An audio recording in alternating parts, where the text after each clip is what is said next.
অনেকের একটি common question আসছে আমাদের কাছে যে প্রসবের পর কিভাবে পেটের স্ট্রেচ মার্ক রিমুভ করা যায়।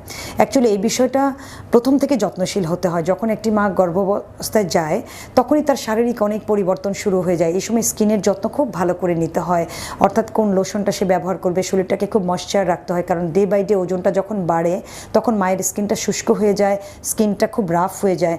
সো অনেকেই স্কিনে কোনো ময়েশ্চারাইজার ইউজ না করার কারণে স্কিনটা ড্যামেজ হতে থাকে। আর স্ট্রেচ মার্কটা এত কমন একটা বিষয়, কারণ মা তার নর্মাল ওজন থেকে বেড়ে যখন বাড়তি হবে অটোমেটিক্যালি তখন স্কিনটা ফেটে গিয়ে দাগটা তৈরি হবে। এটা নট অনলি যে প্রেগনেন্সি অবস্থায় হয়, অনেকে অতিরিক্ত ওজন যখন হয়ে যায় তখনও কিন্তু এই ব্যাপারটি ঘটে।